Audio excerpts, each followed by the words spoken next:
സാറേ നമസ്കാരം. നമസ്കാരം സാർ, നമ്മുടെ നാട്ടിൽ ഇപ്പോൾ ആരോഗ്യരംഗത്ത് ഒരു എന്താ പറയുക, നമ്മൾ ഒരിക്കലും പ്രതീക്ഷിക്കാത്ത ശരിക്കും നിരുത്തരവാദപരമായിട്ടുള്ള സംഗതികൾ നടക്കുന്ന സമയം. ഭരണത്തിലിരിക്കുന്ന പാർട്ടി അവരുടെ ഇപ്പോൾ സംസ്ഥാന സമിതി അംഗമായിരിക്കുന്ന ആരോഗ്യമന്ത്രി അവരെ ഇതുവരെയും സംരക്ഷിച്ചു കൊണ്ടുപോകുന്നു. കാണിക്കുന്നതെല്ലാം മണ്ടത്തരങ്ങൾ, ഒരു മന്ത്രിയുടെ നിലവാരമില്ലായ്മ. സാർ, അവരിന്നിപ്പോൾ അവരുടെ പാർട്ടി പൊതുജന വികാരം ഉൾക്കൊണ്ടുകൊണ്ട് AKG സെൻട്രലിൽ ഒരു സംസ്ഥാന സെക്രട്ടേറിയറ്റ് കൂടുന്നു എന്ന ഒരു കണ്ണിൽ പൊടിയിടൽ നടന്നുകൊണ്ടിരിക്കുകയാണെന്നാണ് തോന്നുന്നത്. സാർ, ഈ കണ്ണിപ്പൊടിയിടലിന്റെ പരിസമാപ്തി നമ്മൾ കരുതുന്ന പോലെ ഒരു ചുക്കും സംഭവിക്കാൻ പോകുന്നില്ല എന്നായിരിക്കുമോ? സാർ, ഒന്ന് പറയാമോ സാർ? ഇത് നമ്മൾ അവഹേളിക്കുന്നതും പറ്റിക്കുന്നതുമല്ലേ കേരള സമൂഹത്തെ? ഇവിടെ ഇപ്പം അങ്ങ് പറഞ്ഞതുപോലെ തന്നെ ഇവരിൽ നിന്ന് മറ്റൊന്നും പ്രതീക്ഷിക്കാൻ വകയില്ല. കാരണം ഒരു സംഭവം ഉണ്ടാവുന്നതല്ല, ആ സംഭവത്തോട് എങ്ങനെ പ്രതികരിക്കുന്നു എന്നുള്ളതാണ് ഇതിനകത്ത് ഏറ്റവും പ്രധാനപ്പെട്ട വിഷയം. ഇപ്പം ഞങ്ങളിപ്പോൾ ഇന്നലെ കോട്ടയം മെഡിക്കൽ കോളേജിൽ ആ കെട്ടിടം ഇടിഞ്ഞു വീണത് ഇവർ പൊളിച്ചിട്ടാണെന്നൊന്നും ഞങ്ങൾ പറഞ്ഞിട്ടില്ല. ഇപ്പോൾ നിലമ്പൂര് അനന്തു മരണപ്പെട്ടപ്പോഴത്തേക്ക് MV ഗോവിന്ദനും അത് തന്നെ ശശീന്ദ്രനും പറഞ്ഞത് കോൺഗ്രസ് ഗൂഢാലോചന നടത്തി ആ ഒരു കുഞ്ഞിനെ കൊലപാതകം ചെയ്തു എന്നുള്ള ധ്വനി വരിപ്പിക്കുന്ന രീതിയിലാണ് പറഞ്ഞത്. ഞങ്ങൾക്ക് അത്തരത്തിലുള്ള ആരോപണമൊന്നുമില്ല. ഒരു സംഭവം ഉണ്ടായി, ആ സംഭവം ഉണ്ടായിക്കഴിഞ്ഞാൽ ഒരു സർക്കാർ അല്ലെങ്കിൽ അവിടുത്തെ ഒരു മനസ്സിന് ആർദ്രതയുള്ളവർ എങ്ങനെയാണ് പ്രതികരിക്കേണ്ടത്, പ്രത്യേകിച്ച് ഉത്തരവാദിത്വം കൂടിയുള്ളവർ. ഈ വിഷയം നടന്നതിന് ശേഷം മിനിറ്റുകൾക്കുള്ളിൽ ഈ മന്ത്രിമാർ രണ്ടുപേരും അവിടെ എത്തി. മന്ത്രിമാർ രണ്ടുപേരും അവിടെ എത്തിയതിനു ശേഷം ആ വിഷയത്തിന്റെ ഗൗരവം എന്താണെന്ന് ഉൾക്കൊള്ളാൻ അവിടെ എന്തിനാണ് നമ്മൾ സ്ഥലത്തെത്തുന്നത് നേരിട്ട് കണ്ട് ആ അപകടത്തിന്റെ വ്യാപ്തി എന്താണെന്ന് ബോധ്യപ്പെടാൻ വേണ്ടിയിട്ടാണ്. അത് ഉത്തരവാദിത്തപ്പെട്ട മന്ത്രി എന്ന തലത്തിലിരിക്കുമ്പോൾ അവിടെ ചെന്ന് കഴിഞ്ഞാൽ ഉദ്യോഗസ്ഥർ പറയുന്നതിനപ്പുറം തൻ്റെ ഉത്തരവാദിത്തം അവിടെ ഒരു മൈൻഡ് അപ്ലൈ ചെയ്ത് എന്ത് സംഭവിച്ചു എന്നുള്ളത് കൂടി മനസ്സിലാക്കുക എന്നുള്ളതല്ലേ. അവിടെ ചെന്ന് അവരോട് സംസാരിച്ച്, ഇപ്പൊ ചാണ്ടി ഉമ്മൻ അവിടെ ചെന്ന് ഇവരോട് സംസാരിച്ചപ്പോഴത്തേക്ക് അവിടെ ഒരാൾ മിസ്സിംഗ് ആണെന്നുള്ളത് അറിയാൻ കഴിഞ്ഞാൽ അവിടെ നിന്നാണല്ലോ പിന്നെ അന്വേഷണം തുടങ്ങുന്നത്. അപ്പൊ ചാണ്ടി ഉമ്മൻ അവിടുത്തെ ആ ദുരന്തത്തിൽ ഉണ്ടായിരുന്ന ആൾക്കാരോട് ബന്ധപ്പെട്ട് സംസാരിച്ച് എന്താണ് സംഭവം, ഒരു റിയൽ സിറ്റുവേഷൻ മനസ്സിലാക്കാൻ കഴിഞ്ഞ അവധാനത എന്തുകൊണ്ട് രണ്ട് മന്ത്രിമാർ കാണിച്ചില്ല? ആ രണ്ട് മന്ത്രിമാർ അവിടെ ആദ്യം അത് കാണിച്ച് ഒരാൾ അവിടെ മിസ്സിംഗ് ആണ് എന്നുള്ളത് മനസ്സിലാക്കിയിരുന്നെങ്കിൽ അതിനു വേണ്ടിയുള്ള ശ്രമം, ആ ആളെ കണ്ടെത്തുന്നതിനുള്ള ശ്രമം അതിനു മുമ്പ് തുടങ്ങുമായിരുന്നു. 2.5 മണിക്കൂറോളം കഴിഞ്ഞപ്പോഴാണല്ലോ ഈ സ്ത്രീ മരണപ്പെടുന്ന സാഹചര്യം ഉണ്ടായത്. ഒരു പക്ഷേ അതിനു മുമ്പ് ഈ പ്രവർത്തനം തുടങ്ങാൻ കഴിഞ്ഞിട്ടുണ്ടെങ്കിൽ അവരെ ജീവനോടെ കിട്ടുമായിരുന്നോ എന്ന് നമുക്ക് പറയാൻ കഴിയില്ല. ചിലപ്പോൾ സംഭവിക്കുമായിരുന്നു. അപ്പൊ അവിടെ വലിയൊരു വീഴ്ച ഉണ്ടായി. ആ വീഴ്ച നടന്നതിന് ശേഷം ഒരു മണിക്കൂറിനുള്ളിൽ തന്നെ 2013 രേഖകൾ ഉൾപ്പെടെ തപ്പിയെടുത്തു ഇല്ലേ? ആ രേഖകൾ തപ്പിയെടുത്തുകൊണ്ട് തങ്ങളുടെ ഉത്തരവാദിത്വം അല്ലാന്ന് സ്ഥാപിക്കാൻ വേണ്ടി നടത്തിയ ശ്രമം, അവിടെ ഈ ഉത്തരവാദിത്വം അവിടെ നിൽക്കുന്ന ഉത്തരവാദിത്വ ബോധത്തോടുകൂടി പ്രവർത്തിച്ചിരുന്നെങ്കിൽ ആ ജീവൻ നമുക്ക് നഷ്ടപ്പെടില്ലായിരുന്നു. അപ്പോൾ അതാണ് ഇതിനകത്ത് ഏറ്റവും പ്രധാനപ്പെട്ട വിഷയം. അതിനകത്ത് സർക്കാരും ഈ മന്ത്രിമാരും കാണിക്കുന്ന ഒരു മനുഷ്യത്വമില്ലായ്മ, ഇൻസെൻസിറ്റീവ്നെസ് ഉണ്ട്. ഇനി അത് സംഭവിച്ചു കഴിഞ്ഞാൽ തന്നെ അതിന് ഉത്തരവാദിത്വം ഏറ്റെടുത്ത് അവർക്ക് ആ കുടുംബത്തിന് നഷ്ടപ്പെട്ടതിനെ സംബന്ധിച്ച് ചെയ്യാൻ കഴിയുന്ന നിലവിൽ എന്താണോ ചെയ്യാൻ കഴിയുക അത് ചെയ്യുക എന്നുള്ളതല്ലേ ബാധ്യത.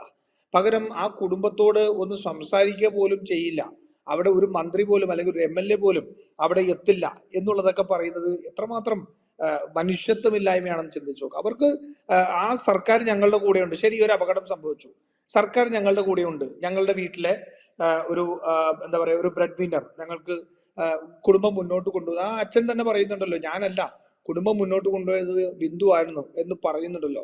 അപ്പൊ ആ നഷ്ടത്തിന് എന്തെങ്കിലും ഒരു പരിഹാരം ഉണ്ടാക്കാൻ അവർക്ക് ചെയ്യും. ഞാൻ ചോദിക്കുന്ന നവനീത്, ആ മകന്റെ നവനീതിന്റെ ശബ്ദം കേൾക്കുമ്പോൾ അല്ലെങ്കിൽ കരച്ചിൽ കേൾക്കുമ്പോൾ നമ്മൾക്ക് ഈ വിഷ്വലിൽ കാണുന്ന നമ്മളുടെ നെഞ്ച് പടയുകയാണ്, നമ്മുടെ ഉള്ളിൽ ഒരു നൊമ്പരം വരികയാണ്.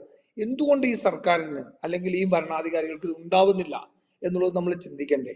അതിൻ്റെ ഒപ്പമാണ് ഇപ്പോൾ നാളെ രാവിലെ അദ്ദേഹം അമേരിക്കയ്ക്ക് ചികിത്സയ്ക്ക് പോകണം. അദ്ദേഹത്തിന് അസുഖങ്ങളെല്ലാം മാറി വളരെ ശക്തമായിട്ട് ആരോഗ്യവാനായിട്ട് തിരിച്ചു വരട്ടെ എന്ന് പ്രാർത്ഥിക്കുകയല്ല എന്ന ആശംസകൾ നേരുന്നുണ്ട്. പക്ഷേ അങ്ങനെ ചെയ്യുമ്പോൾ ഇവിടെ ഒരു കുടുംബം അനാഥമായി, ഞങ്ങളുടെ കുഴപ്പം കൊണ്ട് ഒരു കുടുംബം അനാഥമായി നിൽക്കുന്നു എന്നുള്ളത് വേണ്ട. അദ്ദേഹം പോകുന്നെങ്കിൽ പോട്ടെ, അദ്ദേഹം ചിലപ്പോൾ തീരുമാനിച്ചിട്ടുണ്ടാവും, നേരത്തെ തീരുമാനിച്ചിട്ടുണ്ടാവും, പോകുന്നെങ്കിൽ പോട്ടെ. പക്ഷെ ആ പോകുന്നതിന് മുമ്പ് ഈ കുടുംബത്തെ പരിഗണിക്കുക എന്നുള്ളതുണ്ടല്ലോ, ഒന്ന് പരിഗണിക്കുക, വേറൊന്നും വേണ്ട, ഒന്ന് പരിഗണിക്കുക. അതിന് പോലും ഈ സർക്കാരിന് ഒരു ആർദ്രമായ മനസ്സില്ല എന്ന് പറയുമ്പോൾ, ഈ ഇടതുപക്ഷം എന്ന് പറയുന്ന ഇവർക്ക് ആ മനസ്സില്ല എന്ന് പറയുമ്പോൾ എത്രമാത്രം ജനങ്ങളിൽ നിന്നും യാഥാർത്ഥ്യങ്ങളിൽ നിന്നും അകലെയാണ് ഇവർ ഒന്ന് ചിന്തിച്ചു നോക്കണം. ഇതിപ്പോ ഇവിടെ മാത്രമല്ല, ഇതിപ്പോ ഞാൻ ഇന്നലെ ഒരു ചർച്ചയിൽ പറഞ്ഞു, താലൂക്ക് ആശുപത്രികൾക്ക് കീഴിലുള്ള ഒരു സംവിധാനവും ഒരു സേവനവും നൽകാത്ത രീതിയിൽ സർക്കാർ മേഖലയിലെ ആരോഗ്യ മേഖല മുഴുവൻ തളർന്നു കിടക്കുക. ആ കൂടി പനിക്കോ അല്ലെങ്കിൽ അത്തരത്തിൽ എന്തൊരു വേദന വന്നാൽ അതിനുള്ള ഒരു ഇഞ്ചക്ഷനോ അല്ലെങ്കിൽ ഇതും ചെയ്യാന്നുള്ളതിനപ്പുറം മനുഷ്യന് സാധാരണക്കാരായ സാർ മനുഷ്യർക്ക് പാരസെറ്റമോൾ ഗുളിക പോലും ഇല്ലെന്നാ പറയുന്നത്. പാരസെറ്റമോൾ ഗുളിക പോലും കിട്ടാനില്ല. അതാണ് സാഹചര്യം. പക്ഷെ ഒരു ഡോക്ടർ അവിടെ നിന്ന് നോക്കുന്ന ഒരു സാഹചര്യം മാത്രമാണുള്ളത്. അതിനപ്പുറം ഇതൊന്നും ഞാൻ പറയുന്നത്, ഒരു ജനറൽ ഹോസ്പിറ്റലിന് കീഴിൽ ഏകദേശം എത്ര ലക്ഷം മനുഷ്യർ വരും നോക്കുക. താലൂക്ക് ആശുപത്രികളിലേക്ക് കീഴിൽ വരുന്ന ലക്ഷക്കണക്കിന് 5-6 ലക്ഷം ആൾക്കാർക്ക് ഒരു ജനറൽ ഹോസ്പിറ്റൽ എന്ന രീതിയിലൊക്കെ ലോഡ് അവിടെ ചെല്ലുകയാണ്. നമുക്കിത് വികേന്ദ്രീകരിക്കാൻ കഴിയും. CHC കളുണ്ട്. CHC കൾ 2008 നിർണയിച്ചിട്ടുള്ള പാറ്റേൺ അനുസരിച്ചിട്ടുള്ള ഡോക്ടർമാരെയോ ജീവനക്കാരെയോ ഇപ്പോഴും അനുവദിച്ചിട്ടില്ല. സ്പെഷ്യാലിറ്റി ആർദ്രം മിഷനിൽപ്പെടുത്തി കുറേയധികം ഹോസ്പിറ്റലുകൾ ബ്ലോക്ക് തല ആരോഗ്യ കേന്ദ്രങ്ങളാക്കി മാറ്റി. അവിടെ വിദഗ്ധ ചികിത്സയ്ക്ക് വേണ്ടിയിട്ടുള്ള ആൾക്കാരെ നിശ്ചയിക്കുമെന്ന് പറഞ്ഞു അവിടെ നിയമിക്കുന്നു. ഒരാളെയും നിയമിച്ചിട്ടില്ല. അപ്പം ഈ ജനങ്ങൾക്കെല്ലാം ഒരു ഡീസെൻട്രലൈസ് ചെയ്ത് അവർക്ക് ചികിത്സ കൊടുക്കാൻ കഴിയുന്ന സാഹചര്യമുള്ള ഒരു ഭൗതിക സാഹചര്യങ്ങൾ മുഴുവനുണ്ട്. ഞാൻ ഇന്നലെ പറഞ്ഞു, ഞാൻ ബ്ലോക്ക് പഞ്ചായത്ത് പ്രസിഡന്റായിട്ടിരിക്കുമ്പോൾ എൻ്റെ കീഴിലുള്ള 3 CHC കളിൽ 2 CHC അവിടെ സെൻട്രലൈസ്ഡ് ഓക്സിജൻ സംവിധാനം ഉൾപ്പെടെ 38 ബെഡ്. കാരണം അന്ന് കോവിഡിന്റെ സമയത്ത് ഈ ഓക്സിജൻ കിട്ടാതെ വരുന്ന മനുഷ്യരുണ്ടല്ലോ, അവർക്ക് വേണ്ടിയിട്ടുള്ള രീതിക്ക് നമ്മൾ 38 ബെഡ് ഓക്സിജൻ ബെഡുകൾ സെൻട്രലൈസ്ഡ് ഓക്സിജൻ പ്ലാന്റ് വെച്ചുകൊണ്ട് നമ്മളത് തയ്യാറാക്കിയതാണ്. 4 വർഷമായിട്ട് അത് പൂട്ടിയിട്ടിരിക്കുക. കാരണം അവിടെ ചികിത്സിക്കണമെങ്കിൽ അവിടെ ഡോക്ടർമാരെ ആവശ്യമുണ്ട്. അവിടെ ഡോക്ടർമാരില്ല. ആ ഡോക്ടർമാരില്ലാത്തടത്ത് അത്തരത്തിലുള്ള രോഗികളെ അഡ്മിറ്റ് ചെയ്യാൻ പറ്റുമോ? പറ്റില്ല. അപ്പൊ പല സ്ഥലങ്ങളിലും ഇന്ന് CHC കളിൽ ഇൻപേഷ്യന്റ് പോലും ഇല്ലാതെ ഔട്ട് പേഷ്യന്റ് മാത്രമായി നിൽക്കുകയാണ്. എത്ര ലക്ഷക്കണക്കിന് കോടി രൂപയുടെ ഇൻഫ്രാസ്ട്രക്ചർ ആണ് അവിടെ കിടക്കുന്നതെന്ന് ആലോചിച്ച് നോക്കൂ. കെട്ടിടങ്ങളായിട്ട് ഇതെല്ലാം ഉള്ള ഫർണിച്ചറുകളായിട്ട് എല്ലാം കൂടി എത്ര ലക്ഷം കോടി രൂപയുടെ ഇൻഫ്രാസ്ട്രക്ചർ നമുക്കുണ്ട്. അത് ഉപയോഗിക്കാൻ കഴിയാത്ത രീതിയിൽ പോയിരിക്കുന്നു. 10 വർഷമായിട്ട് ഈ സർക്കാരിന് അതിനെ സംബന്ധിച്ച് യാതൊന്നും ചെയ്യാൻ കഴിയില്ല എന്ന് പറഞ്ഞതിന് ശേഷം നമ്മൾ ഏതാണ്ട് ഒരു ഭാണ്ഡം പോലെ ഇന്ത്യയിലെ 1-ാം നമ്പർ സംസ്ഥാനമാണെന്ന് കൊണ്ടുനടന്നിട്ട് കാര്യമുണ്ടോ? നമ്മൾ 1-ാം നമ്പർ സംസ്ഥാനമാണെന്ന് പറഞ്ഞ് നമ്മൾ അഹങ്കരിച്ച് നടക്കുകയാണ്. ആ മേന്മ പറഞ്ഞ് നടക്കുമ്പോൾ ഏറ്റവും അടിസ്ഥാനപരമായ ജനങ്ങൾക്ക് കിട്ടേണ്ട സേവനം പോലും കൊടുക്കാൻ കഴിയാത്ത രീതിയിൽ മാറുകയാണ്. അതിന് ഉത്തർപ്രദേശ് ഇങ്ങനെയാണ്, ബീഹാർ ഇങ്ങനെയാണ്, അല്ലെങ്കിൽ മറ്റേതെങ്കിലും സംസ്ഥാനം അങ്ങനെയാണെന്ന് പറഞ്ഞിട്ട് കാര്യമില്ല. നമുക്ക് നമ്മുടേതായ കേരളത്തിന്റെ ഒരു പ്രാധാന്യമുണ്ട്. കേരളത്തിന് അതിനുള്ള ഭൗതിക സാഹചര്യമുണ്ട്. അത് ഉപയോഗപ്പെടുത്തുന്നതിൽ പരാജയപ്പെട്ട ഒരു സർക്കാരാണ്. സർക്കാരിന്റെ കെടുകാര്യസ്ഥത കൊണ്ട് ജനങ്ങൾ മരണപ്പെടുന്ന സാഹചര്യത്തിലേക്കാണ് പോയിക്കൊണ്ടിരിക്കുന്നത്. ഈ എറണാകുളം ജനറൽ ഹോസ്പിറ്റലിൽ 250 മേലെ പേർ ഇന്ന് ഓപ്പൺ ഹാർട്ട് സർജറിക്ക് വെയിറ്റ് ചെയ്യുന്നുണ്ട്. 250 മേലെ പേർ. അവിടെ ഒരാഴ്ചയിൽ 2 പോലും ചെയ്യാൻ കഴിയില്ല. കാരണം അവിടെ ഉപകരണങ്ങളില്ല. അവിടെ അതിനുള്ള സാഹചര്യങ്ങൾ ഇല്ലാതെയായി പോകുന്നു. അവർക്ക് കൊടുക്കേണ്ട മരുന്നുകൾ കൊടുക്കാൻ കഴിയുന്ന സാഹചര്യമില്ല. അപ്പോൾ ഈ 250 പേര് നിൽക്കുമ്പോൾ അതിനകത്തുനിന്ന് അവർ താലി പണയം വെച്ചോ വീട് പണയം വെച്ചോ വട്ടിപ്പലിശയ്ക്ക് കടമെടുത്തോ വന്നിട്ട് ഉപകരണങ്ങൾ മേടിച്ചുകൊണ്ട് ചെല്ലുന്നവർക്ക് ചെയ്തു കൊടുക്കും. മറ്റുള്ളവർ മരണത്തിന് പോവുകയാണ്. മരണത്തിലേക്ക് നമ്മളവർ തള്ളിവിടുകയാണ്. അതും കഴിയാത്ത ഇടയ്ക്കുള്ളവർ ആരെങ്കിലും ഒക്കെ സഹായിച്ച് ചിലപ്പോൾ ഒരു പ്രൈവറ്റ് ഹോസ്പിറ്റലിൽ പോയിട്ട് ചിലപ്പോൾ ചികിത്സ തേടുന്ന സാഹചര്യം ഉണ്ടാവും. അപ്പം മനുഷ്യരെ മരണത്തിന് വിട്ടുകൊടുക്കുന്ന ഒരു സംവിധാനമായിട്ട് സാർ അത് എറണാകുളത്ത് മാത്രമല്ല സാർ, ഈ അപകടം പറ്റിയ കോട്ടയം മെഡിക്കൽ കോളേജിലെ ഞാൻ എൻ്റെ ഒരു സുഹൃത്തിൻ്റെ അമ്മയ്ക്ക് വേണ്ടി പറയാനൊക്കെ പോയൊരു അനുഭവം എനിക്കുണ്ട്. Kottayam medical college, Thiruvananthapuram medical college ഒക്കെ തന്നെ ഇത്തരത്തിൽ നിരവധി രോഗികൾ അവസരം കാത്തു നിൽക്കും. അപ്പൊ നമുക്ക് ഇതിൽ പറയണം സാർ. എറണാകുളം എന്ന് പറഞ്ഞത് നമുക്ക് സാറിന് നേരിട്ട്, അതെ കറക്റ്റ്, നമുക്ക് ഏറ്റവും അടുത്തറിയുന്നത്. അതെ സാർ. അപ്പോഴേ സാർ നമ്മൾ ഇതിൽ ഈ ഒരു വസ്തുത പറയുന്ന സമയത്ത് ഈ മുഖ്യമന്ത്രി ഇതാ അമേരിക്കയിലേക്ക് പോകാൻ പോകുന്നു. സാർ ഇത് ആരെ പൊടിയിടാനാണ് സാർ? ഈ പാർട്ടി തലത്തിലുള്ള ഒരു കമ്മിറ്റിയൊക്കെ കൂടി ഇത് ആരെ വിഡ്ഢിയാക്കാനാണ് സാർ? അതുകൂടെ ഒന്ന് പറയണം സാർ. അത് വെറുതെ ഞാൻ പറഞ്ഞില്ലേ, ഈ ഇന്നലത്തെ ഈ സംഭവത്തിന് ശേഷം തന്നെ ഈ CPM സൈബർ ഹാൻഡിലുകൾക്ക് ക്യാപ്സുകൾ എത്തിച്ചുകൊണ്ട് ന്യായീകരിക്കാനാണ് ശ്രമിച്ചുകൊണ്ടിരിക്കില്ലേ. ആ ന്യായീകരണത്തിൽ പെടാത്ത 2 പേരാണ് പത്തനംതിട്ടയിൽ പരസ്യമായിട്ട് പ്രതികരണത്തിലേക്ക്. എന്താ അവിടുത്തെ പത്തനംതിട്ടയിലെ ജില്ലാ സെക്രട്ടറി എന്താ പറഞ്ഞാൽ അവർക്കെതിരെ നടപടി ഉണ്ടാവും ഇല്ലേ? ഈ ആരോഗ്യമന്ത്രിയുടെ പിഴവുകൾ ചൂണ്ടിക്കാണിക്കുന്ന പാർട്ടിക്കാർക്കെതിരെ നടപടി എടുക്കാൻ പോകുന്ന ഒരു പാർട്ടി ഇനി വീണ ജോർജിനെ പിന്തുണയ്ക്കുക അല്ലാതെ ഇതിനെ സംരക്ഷിക്കുക അല്ലാതെ മറ്റെന്തെങ്കിലും ചെയ്യുമെന്ന് നമുക്ക് വിശ്വസിക്കാൻ പറ്റുമോ? ഇല്ല. ഇന്നിപ്പോ അത് ഇറങ്ങിയതിന് ശേഷം അങ്ങ് പറഞ്ഞ മാതിരി എന്തെങ്കിലും ഒരു വിദണ്ഡവാദം പറയും. ആ മരണത്തിന് ആൾക്കാരുടെ മുഖത്ത് നോക്കിയിട്ട് ഞങ്ങൾ 10 വർഷം കൊണ്ട് ഞങ്ങൾ ഇന്നത് ചെയ്തു, മറ്റത് ചെയ്തു, കേരളത്തെ ഒന്നാമതാക്കി എന്നുള്ള കുറെ പൊള്ള കണക്കുകൾ പറയും. ആ പൊള്ള കണക്കുകളല്ലല്ലോ നമുക്ക് ആവശ്യം. നമുക്ക് ജനങ്ങളുടെ നമ്മുടെ സമൂഹത്തെ കൊഞ്ഞനം കാണിക്കും അല്ലേ സാർ? സമൂഹത്തിനെ കൊഞ്ഞനം കാണിക്കും. തീർച്ചയായിട്ടും അത് തന്നെ ഞാൻ ചോദിക്കുന്നത്. ഇന്നലെ അവിടെ ഇരുന്ന് ആ വീണ ജോർജിനും മന്ത്രി വാസവനും ഇരുന്നിട്ട് എന്താണ് ബിൽഡിങ്ങിന്റെ കണക്കും ഒക്കെ പറയാൻ തോന്നുക എന്ന് പറഞ്ഞാൽ അതിനപ്പുറം ഒരു ഒരു ഒരു ഒരു എന്താ പറയാ, ഒരു മനസ്സ് മരവിച്ച ഒരു മനുഷ്യർ വേറെ ഉണ്ടോ എന്ന് ചിന്തിക്കേണ്ടി വരും. അവിടെ ഒന്നുമില്ല. അവിടെ അൺകണ്ടീഷണൽ ആയിട്ട് അതിന് അവരോടൊപ്പം നിൽക്കുകയും അവർക്ക് ചെയ്യാൻ കഴിയുന്ന സഹായം ചെയ്യുകയും ആ ഒരു സഹായ പ്രഖ്യാപനം നടത്തുകയൊക്കെയാണ് നമ്മളെല്ലാവരും പ്രതീക്ഷിക്കുന്നത്. പക്ഷെ അതിനു പകരം ഇത്തരത്തിലുള്ള വാദങ്ങൾ ഉയർത്തി സർക്കാർ രക്ഷപ്പെടാൻ വേണ്ടിയിട്ടുള്ള ശ്രമം നടത്തും. അത് ഇന്ന് പാർട്ടിയും ചെയ്യും. അതിനപ്പുറം ഒന്നും സംഭവിക്കാൻ പോകുന്നില്ല. സാർ, നമുക്ക് സാറ് പറഞ്ഞ ഒരു അറിവാണ്. ഇപ്പോൾ മുഖ്യമന്ത്രി ഇതാ അമേരിക്കയിലേക്ക് അദ്ദേഹത്തിന്റെ ചികിത്സാർത്ഥം പോകുന്നു.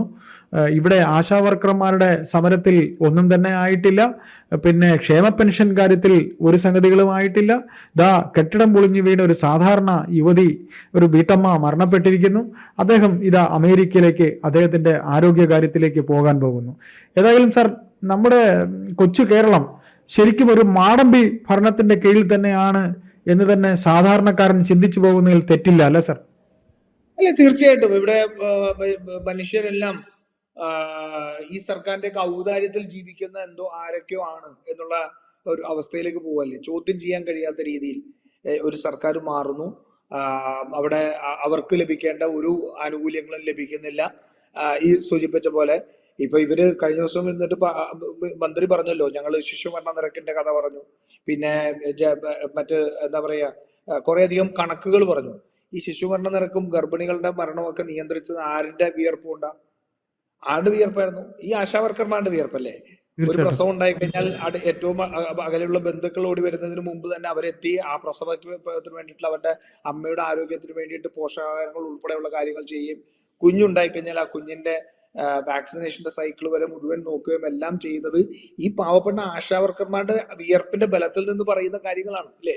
പഴയതുപോലെ നിപ്പ വന്നു തുടങ്ങി എന്ന് പറയുന്നു. നിപ്പ പ്രശ്നം ഉണ്ടെന്ന് പറയുന്നു വടക്കൻ മേഖലയിൽ. എല്ലാ പകർച്ചവ്യാധികളും, ഷിഗല്ല, നിപ്പ മുതൽ ഇങ്ങോട്ടേക്ക്, കോളറ മുതൽ ഇങ്ങോട്ടേക്ക് എല്ലാ പകർച്ചവ്യാധികളും ഇല്ലേ? ഈ നിപ്പ നമ്മൾ പരാജയപ്പെടുന്നതിന്റെ വീമ്പ് പറയാണ്. എന്തുകൊണ്ടാണ് എല്ലാ വർഷവും അല്ലെങ്കിൽ 6 മാസം കൂടുമ്പോൾ ഓണം വരുന്ന പോലെ അല്ലെങ്കിൽ എന്തോ വരുന്ന പോലെ ഈ നിപ്പ വന്നുകൊണ്ടിരിക്കുന്നത്?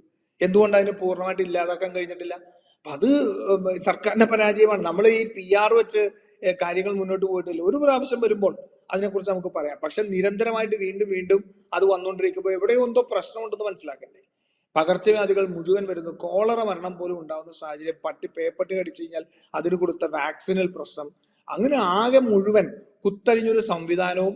ഒരു സംശയം കൂടെ ചോദിച്ചോട്ടെ സാർ. അതായത് ഈ മന്ത്രിതലത്തിലുള്ള പരാജയം എന്ന് പറയുന്നത് രണ്ടാമതൊരു തവണ ഇവിടെ ഭരണം കിട്ടിക്കഴിയുമ്പോൾ ഈ ഉദ്യോഗസ്ഥ തലത്തിലുള്ള അനാസ്ഥ അല്ലേ സാർ? ഉദ്യോഗസ്ഥരാണ് ഇവിടെ ഭരിക്കുന്നത്. ഇപ്പൊ മന്ത്രിക്ക് ആരോഗ്യ വകുപ്പില് ഒരു വിലയുമില്ല. അപ്പൊ ഉദ്യോഗസ്ഥരുടെ തോന്നിവാസം മുഖ്യമന്ത്രി മന്ത്രിമാർ ഉൾപ്പെടെയൊക്കെ വെറും കളിപ്പാവകൾ. സാർ, അതുകൂടെ പറഞ്ഞുകൊണ്ട് ഈ സംസാരം നമുക്ക് അവസാനിപ്പിക്കാം. അല്ല, ഉദ്യോഗസ്ഥരുടെ അനാസ്ഥ എന്ന് പറയുമ്പോൾ അതിന് ആരാണ് ഉത്തരവാദി? പ്രശ്നം രാഷ്ട്രീയ നേതൃത്വത്തിന് നിയന്ത്രണം ഇല്ലാത്തൊരു ഭരണമായി മാറിക്കൊണ്ടിരിക്കുന്നതാണ്. അത് പിണറായി വിജയന്റെ മുഖ്യമന്ത്രി ഭരിക്കുന്ന വകുപ്പുകൾ മുതൽ ഇങ്ങോട്ടേക്ക് നോക്കിയാൽ മുഴുവൻ നമുക്ക് കാണാം. ഇതെല്ലാം സാമ്പത്തിക താല്പര്യങ്ങളുടെ കീഴിൽ ഇതെല്ലാം അവഗണിച്ചല്ലോ. അതാണ് പ്രശ്നം. നോക്കൂ, ഇപ്പൊ ശിവശങ്കരൻ സ്പ്രിംഗ്ലർ കേസിൽ കേരളത്തിന്റെ ഹെൽത്ത് ഡാറ്റ എടുത്തു കൊടുത്തതിന് ശേഷം അദ്ദേഹം പറയാണ്, മുഖ്യമന്ത്രി പോലും അറിഞ്ഞില്ല, ഞാനാണ് ആ തീരുമാനം എടുത്തത്. ഒന്ന് ആലോചിച്ച് നോക്കുക. കേരളത്തിന്റെ മനുഷ്യരുടെ ഹെൽത്ത് ഡാറ്റ എടുത്ത് വിറ്റ ഒരു സംഭവം അല്ലെങ്കിൽ ഒരു കമ്പനിക്ക് കൊടുത്ത സംഭവം, അതിന്റെ ചട്ട ലംഘനം എല്ലാം നോക്കുമ്പോൾ അഴിമതിയാണെന്ന് നമുക്ക് മനസ്സിലാവും. അത് മന്ത്രി പോലും അറിയാണ്ട്, മന്ത്രിസഭ പോലും അറിയാതെ, മുഖ്യമന്ത്രി പോലും അറിയാതെ ഞാൻ ചെയ്തു എന്ന് പറഞ്ഞാൽ എത്രമാത്രം ഈ രാഷ്ട്രീയ നേതൃത്വം പരാജയപ്പെട്ടു എന്നുള്ളതിന്റെ തെളിവല്ലേ? മന്ത്രിക്ക് എന്തെങ്കിലും അറിയാം? മന്ത്രി നിയമസഭയിൽ ഒരു മറുപടി കൊടുക്കുകയാണ്. ആ വന്ദനാദാസ് ഉൾപ്പെടെയുള്ള ഡോക്ടർമാരെല്ലാം വ്യാപകമായി ആക്രമിക്കപ്പെടുന്ന സമയത്ത് ഇതിനെ സംബന്ധിച്ച് നിയമസഭയിൽ ഒരു ചോദ്യം വരുമ്പോൾ തന്റെ ശ്രദ്ധയിൽപ്പെട്ടിട്ടില്ല എന്ന് മറുപടി കൊടുക്കുക. എന്ന് വെച്ചാൽ ഉദ്യോഗസ്ഥർ എഴുതി കൊടുക്കുന്ന കാര്യം വായിക്കാൻ പോലും മന്ത്രിക്ക് താല്പര്യമില്ല എന്നുള്ളതാണ് അതിന്റെ അർത്ഥം.